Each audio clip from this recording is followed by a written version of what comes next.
This week, Bartow Arena is hosting the Robert Easton UAB basketball camp, but Coach says it is more than just about the basketball. I think it's important for us. One of our goals is to build our brand through the community. We want to engage the community, the kids, the younger basketball fans in the greater Birmingham area to get really familiar with our coaches, with our players. So that's a big part of it for me. It's not only teaching basketball, having a lot of fun, but also these guys connecting with our players and with our program.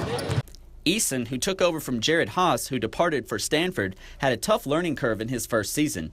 The Blazers went 17-16 and 9-9 in Conference USA play, despite being preseason favorites to top the standings.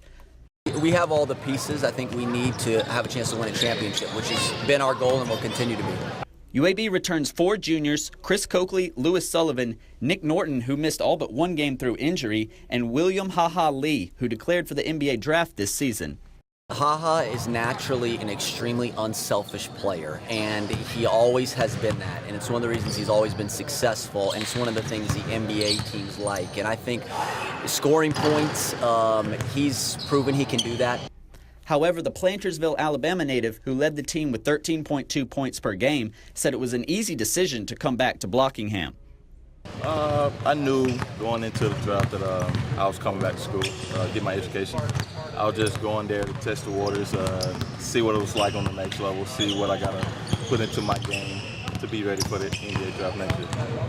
It seems the time might be now for UAB to return to the NCAA tournament. For WBRC Fox 6 News, I'm Alex Tejada. From phenomenal to frustrating, head coach Stan Van Atta's first season since returning to Montevallo saw the Falcons finish with a 5-21 record in a year of highs and lows. Well, I said this from the very beginning. I love my team. I did. They gave me everything I asked them for. In their final season in the Peach Belt, the Falcons picked up crucial victories over Flagler and Young Harris. Coupled with a double overtime thrilling victory over Lemoyne Owen, last season produced many positives to take away from Van Atta's first year back. We were in a lot of games that we probably shouldn't have been, even up to the very end of the season. I thought they fought and they clawed and they scratched for everything they've got. Taking over a program that only won 8 games in the previous 2 seasons was a tough task for the coach, who won 166 games during his previous tenure with the Falcons.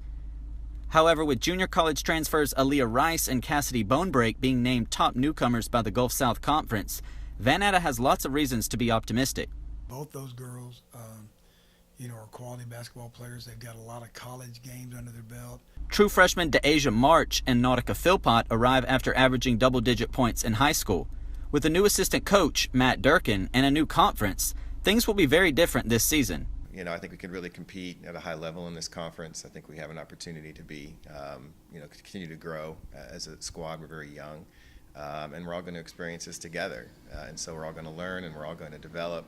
And I think we're all going to succeed, here in a short period of time, given what our goals are. Predicted to finish 13 in the Gulf South Conference, Coach Van Atta's side will be seen as an underdog, even here at home at Trustmark Arena. However, with the winningest coach in school history in his second stint in charge, a first winning season since 2013 could be heading to Trustmark Arena. Reporting for ValoVision News, I'm Alex Tejada. Lord, we stand here tonight.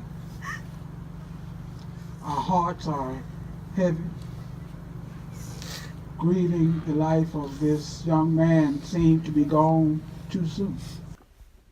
On November 18th, the University of Montevallo lost A.J. Luke, a sophomore forward on the men's basketball team.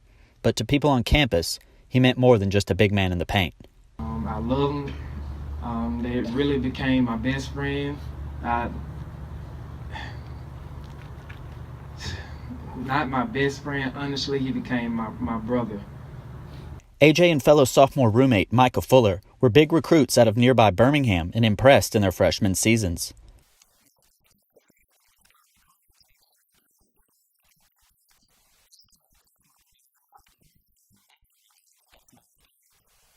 After appearing in 11 games, including 5 starts, AJ scored a career-high 16 points against Kentucky Wesleyan to open this season, which earned him a starting spot. In the first game of the Rams Rising Tournament, AJ scored 8 points in the massive win over old Peach Belt rivals Columbus State. Unfortunately, the game would be his last. Luke was found unresponsive the next morning at the team's hotel. The game against Catawba was canceled, and the team returned heartbroken after losing their teammate. It was believed he died of natural causes from a pre-existing medical condition, and an autopsy revealed that Luke had an enlarged heart. He was remembered fondly by everyone in the athletic department, even bawling out with the athletic director. You know, one of the things we did here about a month ago, we had a little three-point shooting contest, and AJ beat me, and he let me know about it. And I just want to say, AJ, I can't wait to the day till we meet again, and I get a chance to shoot against you. God bless you, AJ. AJ was a talented forward from Ramsey High School who played AAU basketball for the Birmingham Storm before he was put into the starting five in his first game, an exhibition against D1 Auburn. But he was loved off the court for his personality, friendliness, and charm. I would never forget how his smile would brighten up my day. Even outside of the student body, AJ was loved by everyone on campus. I said because he is so awesome. He was a wonderful young man. And I say he was funny. A man who said his main purpose was to make one person's day, every day. AJ made a massive impact at UM, on and off the court.